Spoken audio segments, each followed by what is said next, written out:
They say Phoenix summers make your skin tougher. But no amount of heat ever prepared me for the cold I felt that morning. I was 19 when my mom died. She was the only one who ever called me her future engineer, like it meant something. The acceptance letter from Caltech came 2 days after her funeral. I never even opened it. What was the point? My little brother Micah still wet the bed. My sister Layla wouldn't eat unless someone spooned her yogurt first. And my dad, well, he was a statue in the recliner. Silence with a heartbeat. So I stayed. I turned down the scholarship. Started fixing up cars in our dusty driveway. Took shifts as a runner at the gas station on 12th and McDowell.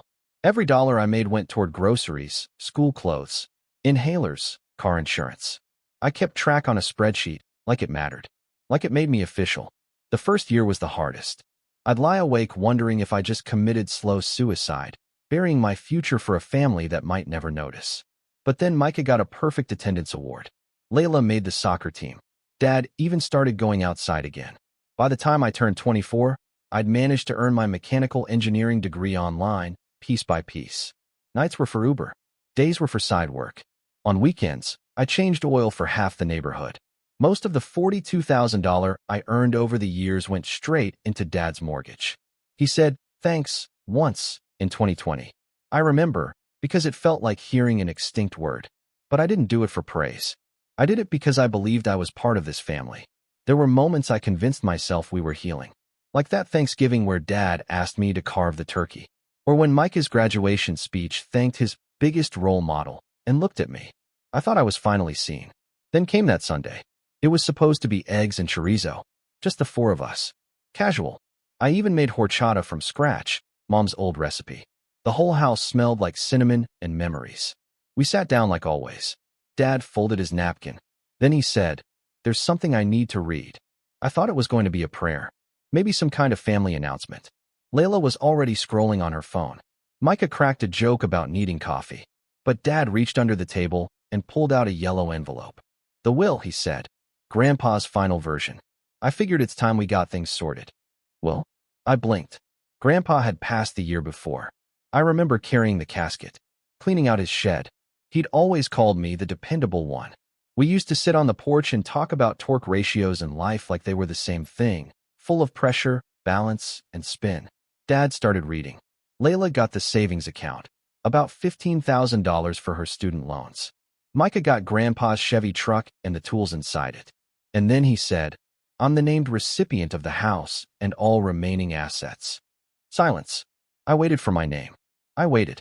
And waited. Nothing. Not even a mention. I looked up. "Dad." My voice cracked like dry paint. "Is that the full will?" He didn't look at me, just cleared his throat and said, "You were never really in the plan." I felt the world tilt. Like the whole room forgot I existed. 8 years. $42,000. The grease under my nails. The dreams I boxed away like winter clothes in Arizona heat. And now? I wasn't even in the plan. But I didn't scream. I didn't flip the table. I just looked at the horchata. It was still warm. I stood up.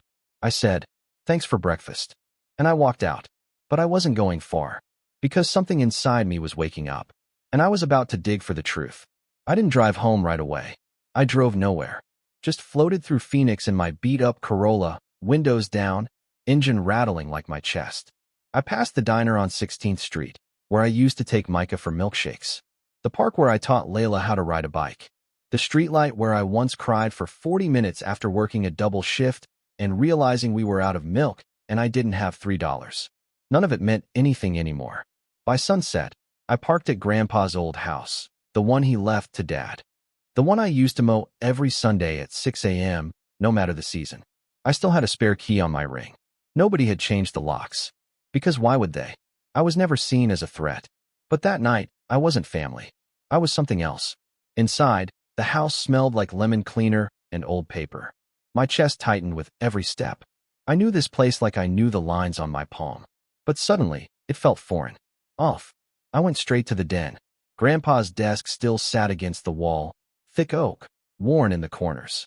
The same drawer he kept his checkbooks in, the ledger with our names in it, measured in pencil and pride. But it was empty. I searched every drawer. Cabinets. Even the heater vent he used to hide cash in. Nothing. Then I remembered the basement. The single bulb overhead flickered as I walked down those stairs, heart thudding like a war drum. I wasn't sure what I was looking for. A folder? A journal? A miracle? But behind the water heater, right where Grandpa once told me, if anything ever happens to me, check there, I saw it. A gray metal briefcase. It was dusty, cold, locked. But I knew Grandpa's code, 4209. His anniversary with Grandma. I spun the dial. Click. Inside, I found a stack of documents. Medical bills, receipts, letters with his jagged handwriting. And then, a crisp white envelope with my name on it. Not to my grandson. Not to Tobias. Just Tobias, for when they turn on you. My hands shook. Inside the envelope was a copy of the original will. I read it twice, then a third time. Then I dropped to the floor like my knees gave out. Because that will, it named me as the sole heir. The house, the savings, the truck, the tools, even the land next to the property. Every bit of it. It was notarized, signed, sealed. 7 months before the new version, Dad read at breakfast. I sat there breathing through my teeth, the paper clenched in my fist like a weapon. Then came the real gut punch, a second, smaller envelope inside. If they erase you, go to Linda. Linda was Grandpa's lawyer. I remembered her vaguely, a short woman with sharp eyes who wore scarves no matter the season. I hadn't seen her since the funeral. I took pictures of everything, made copies, put the will in a plastic sleeve from one of Grandpa's old folders. And then I drove straight to her office. It was closed, obviously, Sunday evening, but her name was still on the door. Linda C. Harmon, estate law. So I sat in my car all night, and when the sun rose Monday morning, I was the first one inside. I didn't make an appointment, didn't knock, just dropped the original will on her desk. She looked at it, then at me, and without blinking, she said, "Whoever forged the second one is in serious trouble." That's when I knew I wasn't crazy. That's when I knew I had a case. That's when I knew this story wasn't going to end in silence. It was going to end in court. When Linda said the word fraud, I felt something shift in my spine. Not anger, not even vengeance, just balance. Like gravity realigned itself. She flipped through the original will again, nodding with tight lips. This was clearly notarized and filed correctly. The date makes it legally binding. The one your father read? If it came after and wasn't notarized, it's worthless. And if it was forged, she didn't finish that sentence. She didn't have to. We filed a petition for discovery that day. A week later, Dad got served.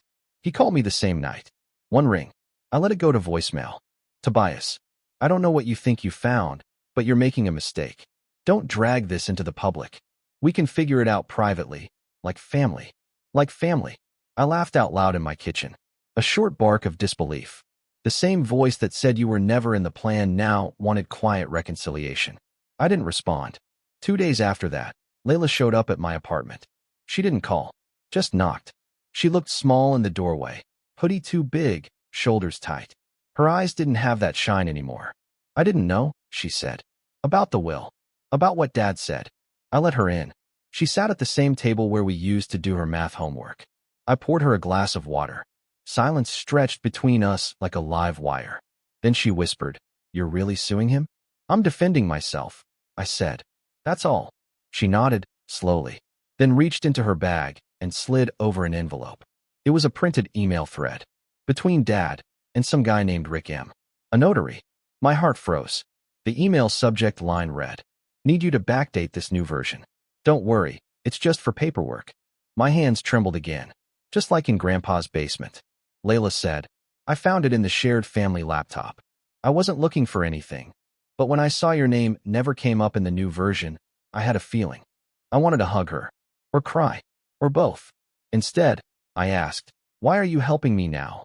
She looked at the cinnamon candle burning on my stove and whispered, 'Because I remember who used to braid my hair after Mom died.'" That moment cracked something in me. Not rage, not love, just clarity.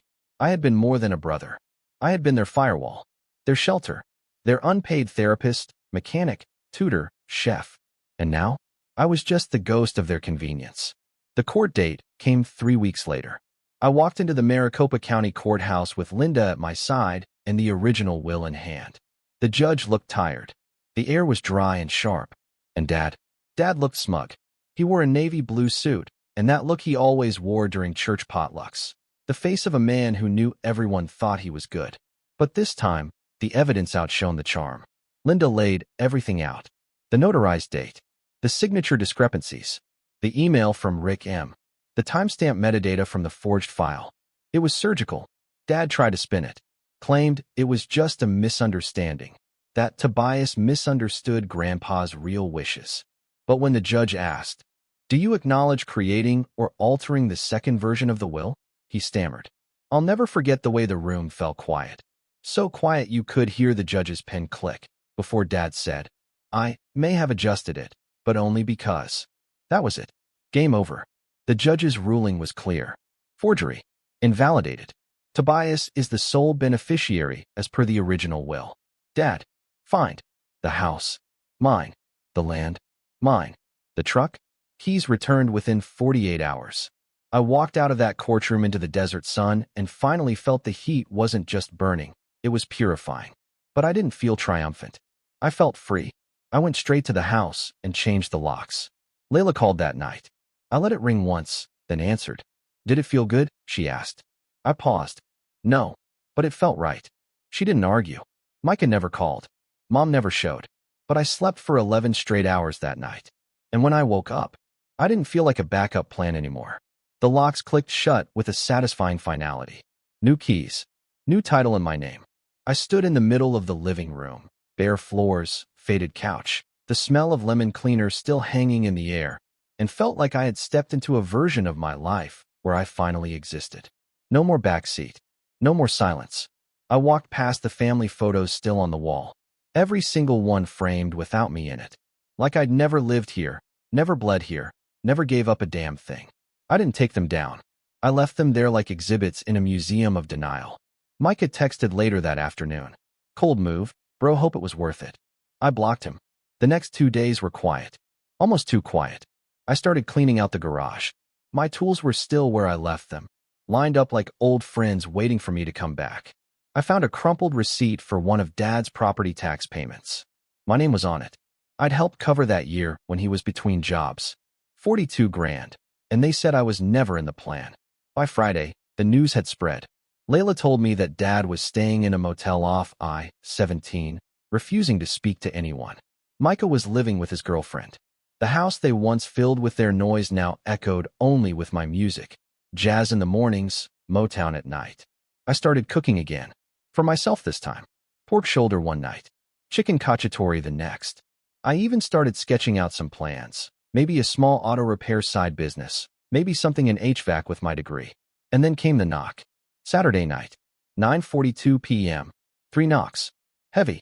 Confident. I paused my music and walked to the door. It was Layla. Not alone. Behind her stood a man I didn't recognize. Mid-50s, pale skin, sharp eyes behind gold-rimmed glasses. "Hey," she said. Her voice was tight. "This is Charles. Grandpa's estate lawyer. Not the one Dad used. The one Grandpa saw before he got sick." I stepped aside and let them in. Charles walked straight to the dining table and pulled out a thin manila folder. Laid it down like a chess move. "What's this?" I asked. He opened it. Inside was a single page. Typewritten. Signed. "This," he said, "is a letter your grandfather wrote before he passed. Sealed and delivered to my office a week before his final stroke. He wanted it held unless anyone contested the will." My heart thumped. I unfolded it slowly. The letter began. "To whoever finds this. If my son Richard tries to change my wishes after my death, know this. I did not trust him. I saw what he did to Tobias's college fund. I saw him lie, and I stayed quiet too long. Tobias is my only heir by choice. Not because he's blood, but because he is the only one who ever showed up." I sat down. Hard. Layla's eyes brimmed. Charles continued. "There's more. Your grandfather had a safety deposit box. Inside it was a ledger of every payment you made toward the mortgage. He kept track, even signed it. He placed the second page in front of me, column after column, month after month, my name beside every payment. It felt like being seen for the first time in a decade. "Why are you showing me this now?" I asked. Charles looked me square in the face. "Because your father has filed an appeal. He claims undue influence. He's trying to reverse the court decision, and he's using your past financial support as proof that you coerced him." My throat tightened. Layla whispered, "I didn't know, Toby." I swear. The room swam for a moment. After everything, after the forgery, the silence, the eviction, he still wasn't done. He was trying to twist the truth. Again. But this time, I had more than receipts. I had proof. I had people. I had Layla. I nodded slowly. Then we fight again, I said. Because now, I was in the plan. I was the plan. 3 weeks later, I stood outside Maricopa County Superior Court in a pressed Navy suit. Not rented, mine. Bought with my own money the week after I got the house back. Layla stood beside me, her hand on my shoulder. She wasn't testifying, but she wanted to be there. Said it was the least she could do. Inside, it was colder than I expected. Not just the air conditioning, but the stairs. My father didn't look at me as I entered. Just whispered to his lawyer and nodded like he already knew he'd win. Micah sat behind him. No surprise there. But there was one seat that gave me pause. A woman. Late 60s. Gray curls. Velvet green jacket. I recognized her only when she smiled. Ms. Denise Langston. Grandpa's longtime neighbor. The one who used to sneak me peanut brittle when I helped her shovel snow as a kid. What was she doing here? The judge entered. Everyone rose. My lawyer, a sharp woman named Rena Patel, stood tall and crisp. She had the folder Charles gave us, the signed letter from Grandpa, the notarized ledger. Dad's lawyer, however, was good. Real smooth. Claimed undue influence. Emotional pressure. Claimed I'd manipulated Grandpa during his decline. Said I suddenly inserted myself into financial decisions after Grandpa's stroke. Rena waited, then calmly pulled out the original will. Grandpa's real signature. Date stamped 3 months before his health declined. Then she placed the letter beside it. And then she did something unexpected, called Ms. Langston to the stand. I sat forward, confused. Ms. Langston walked up, calm and proud. Ma'am, Rena began. Can you tell us how you know the deceased, Walter Barrett? She nodded. We were friends. Neighbors for 19 years. He trusted me. Told me everything. Especially after he fell out with his son, Richard. My father shifted. Did he ever speak to you about Tobias? Her eyes lit up. Oh, honey. Tobias was his pride. He told me. That boy has more loyalty in his pinky than Richard ever had in his whole spine. Said it just like that. Wrote me a letter once, too. Asked me to keep an envelope safe, in case anything ever went wrong. Rena turned, surprised but composed. Do you still have that envelope? Ms. Langston smiled and held it up. Sure do. The bailiff took it. Inside was a handwritten letter, Grandpa's handwriting, unmistakable. To whomever this concerns. If my lawyer Charles or my neighbor Denise presents this, it means someone's trying to undo my final wishes. My son Richard cannot be trusted. I, Walter Barrett, leave everything to my grandson Tobias Barrett, whose name I requested be added legally after his mother passed. He is my only true heir. A gasp spread across the courtroom. My name, Tobias Barrett. He had legally changed my last name, silently, without telling me. The final gift. The judge called a recess. Dad's lawyer looked pale. My father looked like he'd swallowed gravel. Outside, I exhaled for the first time in weeks. Layla squeezed my hand. You're winning, Toby. I nodded. But it wasn't about winning anymore. It was about truth.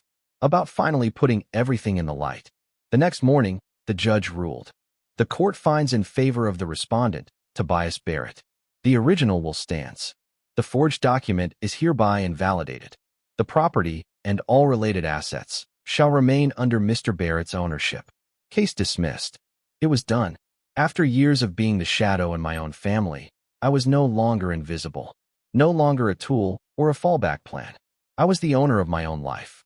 As I walked out of court, I passed my father. He didn't look at me, but I stopped. You could have just told the truth, I said. He didn't answer. And maybe that was the clearest answer he ever gave. 2 weeks after the court ruling, I was fixing a loose cabinet hinge in the garage when I opened Grandpa's old red toolbox.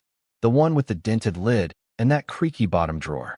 Tucked beneath the rusted pliers and electrical tape was a thick envelope. I paused. It was sealed in wax. My name on it, Tobias, in his familiar, jagged handwriting. I sat down on the concrete floor, heart pacing, and opened it slowly. Inside, a handwritten letter and a folded sheet titled The 4 Things You Need to Know. I read the letter first. Toby, if you're reading this, then things got ugly. I'm sorry. I always hoped the truth would survive without needing a courtroom.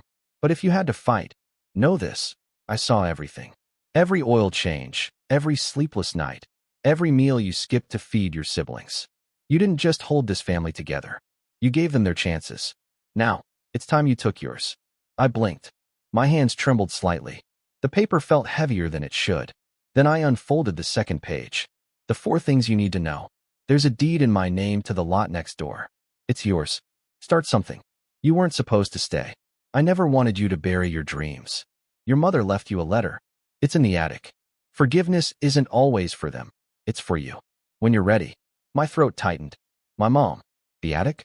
I hadn't been up there in years. Not since she passed.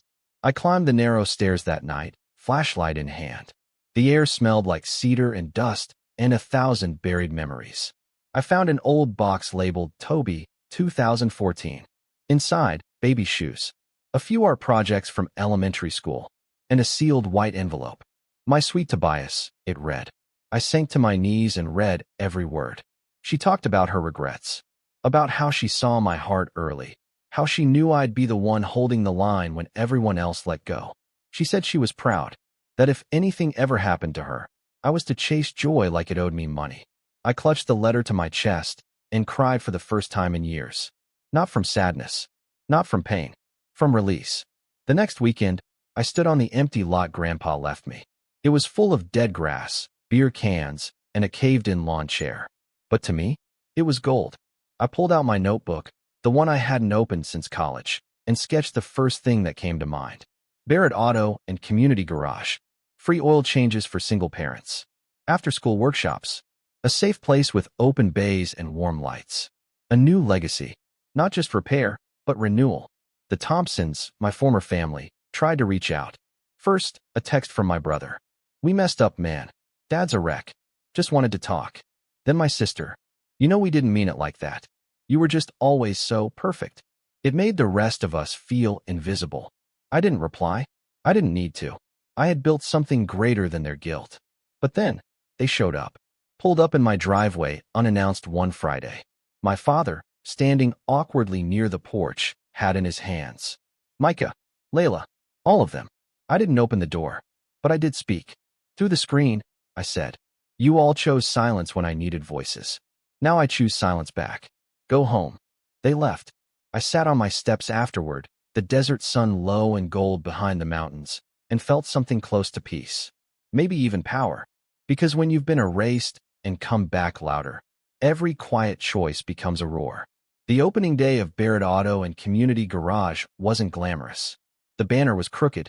The coffee pot overflowed. A kid dropped his bag of bolts and scattered them across the parking lot. But it was mine. All of it. By 10:15 a.m., we had 5 cars lined up. Single moms. College kids with rattling engines. A grandfather who just needed someone to listen while we changed his oil. We didn't charge a cent that day. I wore Grandpa's old denim jacket, grease up to my elbows, and smiled like I'd won the lottery. Because in some ways, I had. Every turn of the wrench felt like a declaration. I made it. Without them, I hung a framed photo of Mom in the office, right under a plaque that read, built on sacrifice, fueled by love. But even peace has a pulse. That afternoon, I saw the same dusty silver sedan drive by for the 3rd time. Slow. Deliberate. My jaw tightened. They didn't stop until 4 p.m. My father stepped out first. He was wearing a button-up shirt I'd never seen before. Looked like he ironed it just for this. Micah followed, holding a manila envelope. Layla hung back, arms crossed, sunglasses on like armor. I wiped my hands on a towel and stepped outside, calm but alert. We just wanted to, Dad started. I raised a hand. This isn't a church basement. There's no circle here. No confessions. Micah held out the envelope. We found another letter. From Grandpa. It was in his lockbox. You should have it. I took it. Didn't open it. Dad shifted his feet. I don't expect forgiveness, Tobias. I know I broke something. I just didn't think it'd stay broken. I stared at him. This isn't about forgiveness, I said. It's about custody. Of memory. Of truth. You don't get to hold both anymore. He nodded slowly, his face pale like he hadn't expected me to be this steady. Take care, I said, and turned my back. Inside the office, I finally opened the envelope. It was short. Just 3 lines. If they come back, it's not because they changed. It's because you did. Choose wisely, Toby. I let out a shaky breath and leaned back in my chair. That night, the sun dipped low, casting gold shadows across the garage floor. A knock came at the side door. This time, it wasn't them. It was an older woman, maybe late 60s, with soft eyes and a box of cookies. "I saw your story on the local news," she said. "My grandson wants to learn mechanics. He's a bit shy." She pointed to the car parked at the curb. Inside sat a boy, maybe 11, headphones on, tapping nervously on his knees. I smiled. "Bring him tomorrow," I said. "We've got space." She hesitated. "It's just, he's been through a lot. Doesn't trust easy." I nodded. Neither did I. I walked her to her car, then stood there a while, watching the stars come out above Phoenix like pinholes in the sky. Some people spend their whole lives waiting to be chosen. I had spent mine proving I was worth it. But now I was choosing myself. Choosing every kid who'd ever been told they weren't in the plan. Because maybe we weren't, but we still showed up. And sometimes, we build the blueprint.